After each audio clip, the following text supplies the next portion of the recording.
Hi, I'm Jesus Hernandez and I'm personal trainer at the Sanitas Health Promotion Service. Welcome to the workshop. Today we are going to talk about keys of exercising for effective weight loss. The workshop will last approximately 25 to 30 minutes.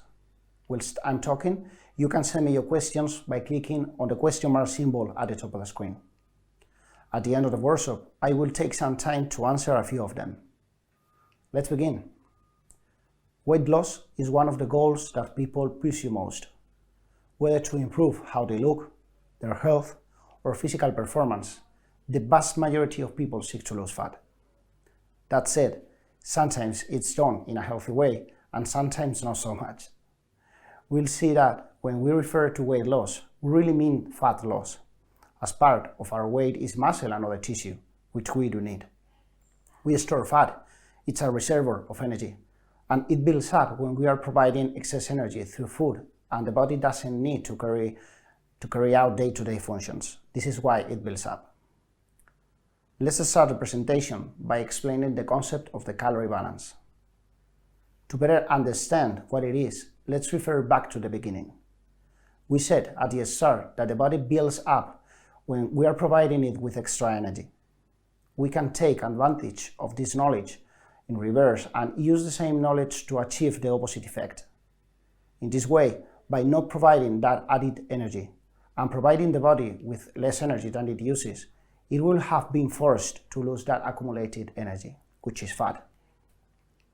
This balance or imbalance between the energy consumed or energy taken in from food is called a calorie balance. Therefore, this is one of the first keys to fat loss. There's a negative energy balance, a difference between the expenditure produced by daily physical activity, physical exercise, etc., and the intake of calories from food. But not everything is a question of calories in versus calories out. Sometimes it isn't a matter of purely mathematical addition and subtraction. There are other factors that play a key role in this process, namely hormones. Hormones are like messengers, chemical compounds that exist in the body. They help us to regulate all these metabolic processes and have a major influence on how energy is used and also in other processes such as how full we feel, for example. This is vital as we notice that it isn't just a matter of eating 2,000 calories and burning 2,200 calories, but of getting hormones to be our allies and help us in the weight loss process. In the next slide, we'll see that a negative calorie balance has to be achieved in a certain way in order for it to be healthy. What's more, it must be sustained over time to be effective. There are also other factors to take into account. It's a question of habits, as we can see in the picture. We need to combine nutrition, rest, and emotional well-being, as well as physical exercise in the best possible way, which we'll discuss later. It's easy to understand that it isn't a matter of doing one block well and forgetting the rest. It's the whole that will bring us actual benefits and results. Within the nutrition block, we highlight the idea of real food, which is based on nourishing ourselves with food that hasn't been processed or artificially treated. It has been proven that a healthy diet based on these foods doesn't only cover nutritional needs. It will also improve how full we feel, which works towards the goal we want to achieve, which is not to put unnecessary extra energy into the body. Logically, this is a must for effective fat loss. On the other hand, we have rest, which is also closely related to the nutritional part, in that it has been shown that sleeping better is linked with a reduced build-up of fat tissue for various reasons. One of the key factors, as we said before, is that these chemical messengers, which are the hormones, are more stable and can allow a better loss of fat tissue. Not to mention how sleeping better allows us to feel fuller, and it makes us avoid more fatty or appetizing foods. Finally, we must stress the importance of emotional well-being. Emotional balance and good management of our emotions will help us to better use fat tissue as energy. These are two components to be taken into account in this block. There are two ones. Stress has been shown that to work against fat loss. Higher levels of stress are associated with an increased risk of fat tissue building up. And that is why it's so important to keep it at bay, trying to work on your emotional well-being. Being aware of those situations that can harm us and trying to improve them day by day are good strategies. And lastly, motivation is what drives us toward our goal. We mustn't lose focus of what drives us to want to lose fat, and keep in mind at all times what has led us to start this process. In this way, we realize how many of these aspects are interrelated, but we realize that we are missing a very important one, the physical exercise. We are about to see it in the next image. Obviously, physical exercise plays a crucial role in this process. Thanks to exercise, we'll get a mix of everything we've seen before. Physical exercise itself, or physical activity, burns calories, so it's already contributing to the energy deficit. Remember that we were looking for a difference between what we use up and what we consume. Therefore, physical exercise helps us to increase energy expenditure and make the difference more significant, thereby increasing fat loss. But it's not just a matter of burning more calories. Exercise helps above all in terms of regulating the chemical components or hormones, which once again came into the equation. In addition, strength exercises have been shown to be the most beneficial in this regard. Despite years of focus on cardio or aerobic endurance exercises, it has become clear that it isn't the main element. We must change the concept and try to incorporate the strength. That is to say, squats, push-ups, planks, and other exercises performed with an increased demand on the muscles, working with loads, etc. So, should we stop doing cardio? No, cardio will also be beneficial, but it will complement the strength training. Strength training will ensure that we have at the same time a very active muscle mass, which is the engine of the body. If we can do this, we are telling our own body what we really have too much of fatty tissue. Apart from strength and endurance, and the combination of both towards achieving our goal, we mustn't forget physical activity. The physical activity encompasses all everyday movements that involve the expenditure of energy. All this activity is what we call NEAT, or non-exercise activity thermogenesis. All that energy expenditure that has nothing to do with exercise. Walking to work, shopping, taking the stairs instead of the lift. All these movements, which in principle we don't pay much attention to, are absolutely crucial to achieving a higher calorie expenditure. In the next slide, we are going to see some ideas to remind us some day-to-day actions that can help us to achieve the goal. NEAT, or non-exercise activity thermogenesis, encompasses all activities of the day that involve energy expenditure and aren't physical exercise. Its effect on total daily expenditures is usually underestimated, when it accounts for a very high percent of the process. It also influences our basal metabolic rate, including energy expenditure twice as much. Because of this, I recommend that you engage in all daily actions that involve moving as often as possible. Taking the stairs instead of using the lift, taking a walk around the office, at home, or at lunchtime, before starting your working day or after it, using the upstairs or downstairs bathroom if you have that option, or performing daily tasks by walking or cycling, such as shopping. In addition to physical activity, I'd like to offer you a practical suggestion for physical exercise, specifically strength training to obtain the mentioned benefits. We are about to see. Okay. Beside me, you'll be able to see the list of exercises I'm suggesting. We have squats, row, push-ups, and planks. We are looking to getting the body to work as a whole, involving all the areas of our body in a balanced way. In the following image, we will start to break down the different exercises and how to do them. In the first exercise, where our knees are supported, we should focus on keeping our back straight and our hands in line with our pectoral muscles, so ensure we do this movement properly.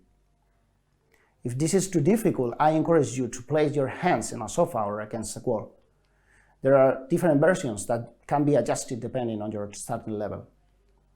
One tip to improve our technique for squatting is to stick out our chest and our glutes so that our backs remain straight throughout the movement. Beginners can place a chair behind them as support to give them a bit of security while they're moving. In the next group of exercises, we are going to discuss rowing without equipment and the lat pull down. These are both back exercises that once again need us to keep our backs straight as we do them. Let us not forget that our neck must remain straight in line with the rest of our back. Taking advantage of these movements, we should look at the scapular retraction. This movement consists of squeezing our shoulders blades together behind us. Make sure you are doing this movement at all times while you are performing the exercises for this routine. In the next group, we have the glute bridge and the shoulder press. When we do a glute bridge, we should keep the weight of our body towards our heels and shoulders and focus our attention on the glutes, squeezing them firmly. And with the shoulder press, however, we are going to start with the weight in front of our face and end with it above our heads. Be careful not to lose the positioning of your midsection at all times to avoid injury. And finally, in the last block, we will find exercises that are still full body exercises, but which focus more on activating the middle of our bodies. At the top, we see a front plank with our elbows supported, and below it a tall plank, which is very similar. They both have in common the need for us to keep our back straight.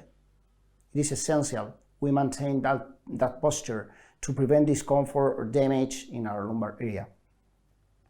Regarding the exercise routine, we are going to see now some of the parameters we can use. All these exercises involve all the muscles group, and I recommend you perform them in a continuous set. I mean, doing them one after the other without stopping. We can do this circuit between 2 and 4 times, and 1 minute of rest between sets could work. Doing between 10 and 15 reps could be sensible for most people. And we can do the planks for about 10 seconds. That said, we must be aware that this is just a suggestion that should be adapted by your personal trainer according to your characteristics and injuries. To conclude, as we've seen, we must seek a negative calorie balance adapted to each person, but always in a healthy way and providing the necessary nutrients. This, in addition to improving sleep at night or during the day, get moving more, either in the form of exercise or physical activity. If both, then so much better. And within exercise, we said that the main role is for strength training in combination with resistance and without losing sight of those day-to-day actions that add movement. Also, it's important to consult the different experts for each block in order to adapt these blocks to your specific characteristics. These are the keys that will allow you to reach your goal and achieve effective fat loss. Anyway, one of the principal keys of achieving any goal is, with no doubt, adherence. Look for one type of exercise that allows you to enjoy the activity at the same time you are taking care of your health. Because if you hate what you are doing, you are going to quit very soon.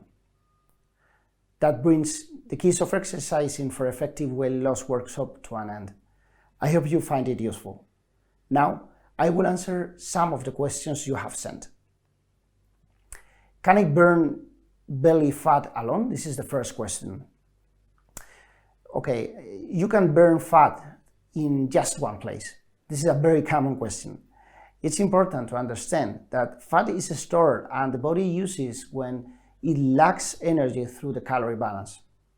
We can we can't force the body, neither with exercise nor through nutrition, to lose fat from a specific area, as this process occurs throughout the body as a whole. The second one is, it's better to lose weight first and then tone up? No, we must do both at the same time. Weight loss requires the factors discussed during the workshop, including nutritional management to achieve the energy deficit and strength training from the outset. It's essential because hormonal changes will lead the change that will encourage this loss process. I recommend that you change this approach and make the effort from day one. It's common to hear that cardio and dieting are done at the beginning and strength training after losing weight. The third question is, isn't cardio the key to weight loss? This is what we have heard all our lives, but it isn't quite true. We have seen that it isn't just a question of burning more calories, but also having an internal impact. With cardiovascular training, it's possible to burn more calories, but the main purpose of exercise won't be to burn more, but to balance hormones and our metabolism so the body can lose fat effectively. The fourth one is, do you recommend intermittent fasting? First of all, I should say that my nutritionist colleagues would be the right professionals to answer this question. But I must say that fasting is a way of spreading out food intake throughout the day. Meals can be spread out in a different way, such as 5 meals, and fasting is another way to do this. A person can eat, for example, 2,000 calories in 5 meals, or 2,000 calories in just 3 meals, by avoiding eating over a longer period of several hours. It won't really help weight loss if we don't achieve what is really necessary, a negative calorie balance. Okay, as a fifth question, we have a specific case study. I'm 43 years old and weigh almost 100 kilograms. I walk 10 kilometers a day first thing in the morning and have been cycling 15 kilometers in the afternoons for the last 2 months. However, I can lose weight when I'm doing wrong. The first thing to note is the lack of strength training, which is something we have noticed that should be incorporated. Secondly, check that your calorie balance is right, because we can do all the exercise in the world, but if we consume more than we burn, we won't lose weight. And finally, we have one last question, and says, I have a fitness tracker, but I don't know how many steps I should take per day. What do you recommend? Although the usual recommendation is doing 10,000 steps, but we should be realistic and set a goal proportional to our activity. Those who really take 20 or 30,000 steps through their work, such as nurses, waiters, or others, or those in other professions, are better off supplementing their efforts with another kind of activity, like strength. But for those who normally do 500, for example, it may be more advisable to start by aiming for 3 or 4,000 to begin with. The key is to set a realistic and slightly more ambitious goal than your usual activity in order to add movement. We have come to the end. After the workshop, you will receive a satisfaction survey. Please take a few minutes to fill it out. Your opinion is important to us and help us to improve. Thank you very much for your attention and participation. If you would like more information or to discuss other topics with me, you can make an appointment in the personal trainer health program on the Sanitas app. And don't forget, you can also make an appointment via video consultation. You can also make appointments for other specialties in the health promotion service, such as nutrition or maternity and child health. Thank you and have a good day.